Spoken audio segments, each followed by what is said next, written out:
Fala pessoal, sejam muito bem-vindos à Era do Milhão, onde a gente acredita que todo brasileiro e toda brasileira é merecedor e capaz de conseguir o seu primeiro milhão. Hoje a gente vai estar falando então sobre o que é o CDI, por que ele importa e como a gente pode usar ele para basear nossos futuros investimentos como uma benchmark para ver se a gente está fazendo bons investimentos ou maus investimentos. Então vamos começar entendendo o que é o CDI. O CDI é o Certificado de Depósito Interbancário. Então, como a gente sabe, no Brasil nós temos vários bancos, nós temos o Itaú, nós temos o Banco do Brasil, nós temos o Bradesco, nós temos o Santander e muitos outros bancos, alguns maiores, alguns menores, mas todos eles têm um certo limite de dinheiro que eles têm para poder emprestar para os outros.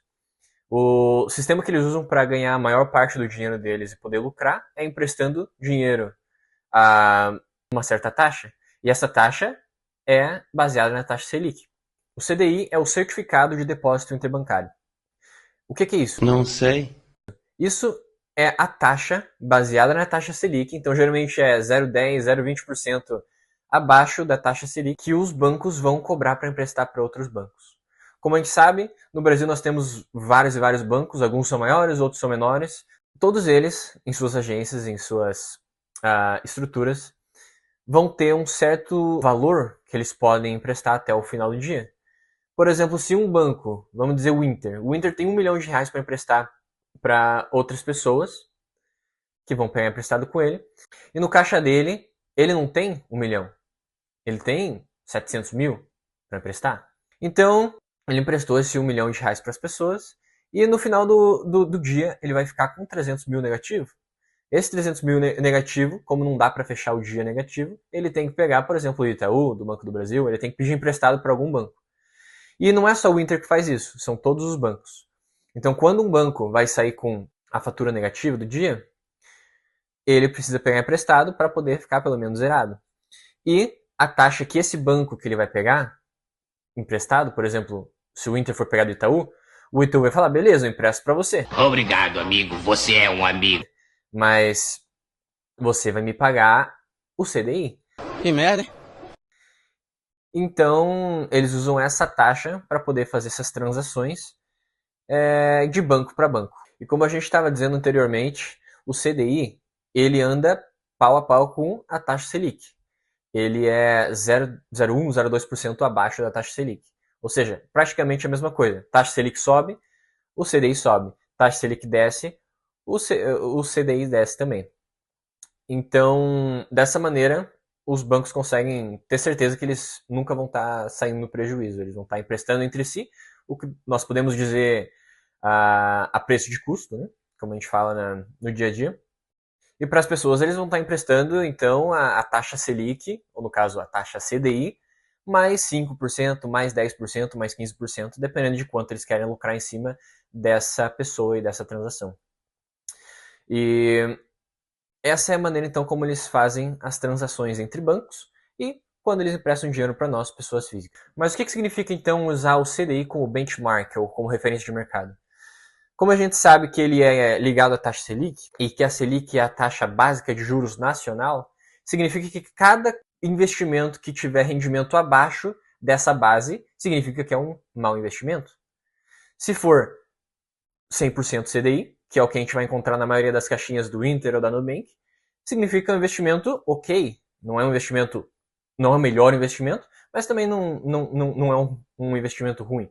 Porque a gente vai estar rendendo daí o CDI naquele ano. Então, se o CDI está em média 15%, que é mais ou menos também a quantidade que está a taxa Selic, se a gente investir R$ 100 no começo do ano, no final do ano, em teoria, a gente recolheria R$ 115. Aí tem o imposto, que é 15% sobre o lucro, mas seria mais ou menos isso. Agora, então, vamos imaginar que o CDI está 10%. Se o CDI está 10%, e o Nubank lá, por exemplo, naquela caixinha da reserva de emergência está rendendo 90% do CDI, ao invés de estar recebendo os 10% no final do ano, a gente vai estar recebendo 90%. E se a gente colocou R$ 100 no começo do ano, quanto a gente vai receber? Não vai ser 110, vai ser 109, porque vai ter rendido 9% sobre aqueles R$ 100 que você colocou no início do ano. Então você vai sair do ano com R$ 109. O que é pior do que R$ 110.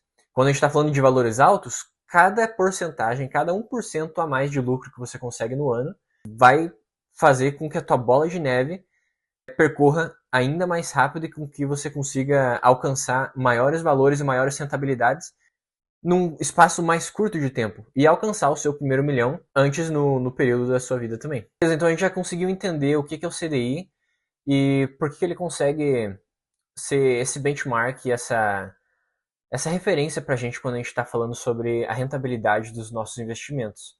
Mas isso é porque investir nele é o mais seguro, entendeu? Ele é mais seguro do que você investir numa ação, do que você investir no fundo imobiliário, mas ele também, por ser mais seguro, normalmente vai oferecer uma rentabilidade menor. A gente está falando hoje nessa rentabilidade dos 15%, mas a gente esquece que alguns anos atrás ele estava 2%. Então, já pensou estar investindo num negócio que está rendendo 2% no ano?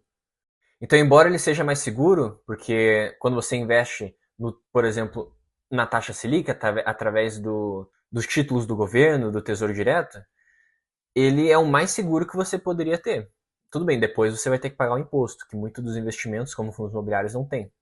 Mas ele é o mais seguro e por isso ele, em média, rende menos do que outros investimentos. A mesma coisa quando você investe no CDI.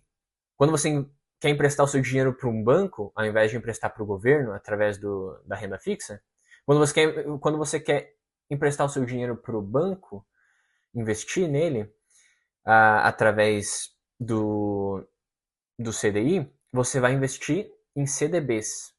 Então, CDBs é quando você empresta o seu dinheiro para o banco para ele emprestar para um terceiro. Então, o banco vai te pagar uma porcentagem em cima do que você emprestou para ele, e essa porcentagem vai ser uma porcentagem do CDI. E o nome desse investimento é CDB ou RDB, são praticamente a mesma coisa. Então o banco pegou o dinheiro de você emprestado e vai te pagar essa taxa CDI, mas ele vai emprestar para um terceiro, e para esse terceiro, ao invés de emprestar a taxa CDI, ele vai emprestar a taxa CDI mais 20%, por exemplo, que esse terceiro vai ter que pagar para o banco. E ele fica com esse spread, que a gente chama, que é a diferença entre o quanto que ele pegou e teve que te pagar e quanto que ele ganhou do outro após te pagar, ou seja, o lucro.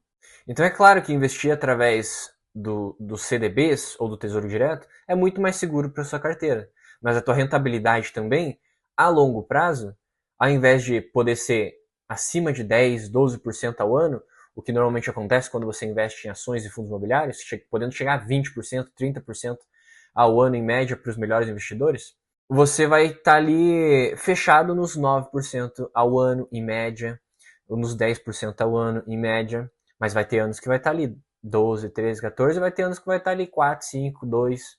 Então essa é a diferença. Você deixa um pouquinho da segurança de lado e investe em investimentos melhores, que são as ações dos fundos imobiliários. Nós vamos estar falando um pouco mais sobre isso nos próximos vídeos, então fiquem atentos às atualizações do canal no nosso Instagram e também aqui no nosso YouTube. Desde já curte, compartilha, se inscreva e se você quer saber de algum assunto específico, deixa nos comentários que a gente vai selecionar todos os melhores comentários e fazer vídeos sobre eles nas próximas semanas. Um abraço e até o próximo vídeo.